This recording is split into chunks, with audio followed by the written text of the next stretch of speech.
கர்த்தருடைய நாமம் மகிமைப்படுவதாக. இந்த புதிய நாளுக்காய் கர்த்தரை நன்றியோடு ஸ்தோத்திரிக்கிறேன். இந்த புதிய நாளின் தியானத்துக்காய் எடுத்துக்கொண்ட வசனம் பிலிப்பியர் 4வது அதிகாரம் 13வது வசனம். என்னை பலப்படுத்துகிற கிறிஸ்துவினாலே எல்லாவற்றையும் செய்ய எனக்கு பலனுண்டு. ஆம், நம்மை பலப்படுத்துகிற கிறிஸ்துவினால் எல்லாவற்றையும் செய்ய நமக்கு பலனுண்டு என்பதை ஒவ்வொரு நாளும் அறிக்கை செய்வோம். காரணம், நம்மை பலப்படுத்துகிற கிறிஸ்து நம்மோட கூட இருக்கிறார். நானே திராட்சை செடி, நீங்கள் கொடிகள். ஒருவன் என்னிலும் நான் அவனிலும் நிலைத்திருந்தால் அவன் மிகுந்த கனிகளை கொடுப்பான். என்னை அல்லாமல் உங்களால் ஒன்று செய்யக்கூடாது என்று யோவான் 15:5 நாம் வாசிப்பது போல, தேவ பலன் நம்மிலே இருந்தால் மட்டுமே எல்லாவற்றையும் நாம் செய்வோம்.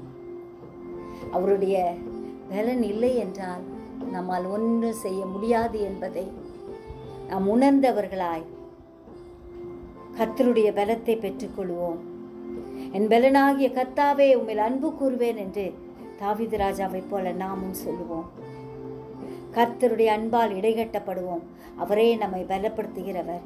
நம்முடைய சுய பலத்தினாலும் பராக்கிரமத்தினாலும் எதுவுமே செய்ய முடியாது.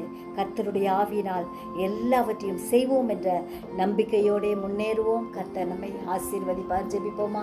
ஜெபிக்கிறதான இயேசுவே, இந்த அருமையான நாளுக்காய் நன்றியோடு ஸ்தோத்திரிக்கிறோம் ஐயா. எங்களை பலப்படுத்துகிற கிறிஸ்துவாய் நீர் எங்களோடு கூட இருக்கிறபடியால் நன்றியோடு ஸ்தோத்திரிக்கிறோம் ஐயா.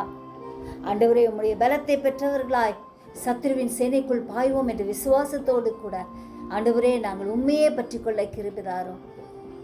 சத்துருக்களுக்கு முன்பாக எங்களுக்கு ஒரு பந்தி ஆயத்தப்படுகிற கர்த்தர் எங்களோட கூட இருக்கிறீர். ஆண்டவரே, அழிந்து போகும் ஆத்துமாக்களுக்காக கண்ணீரோடு ஜெபிக்க கிருபை தாரும். எங்களை ஆசீர்வதியும் வழி நடத்தும்.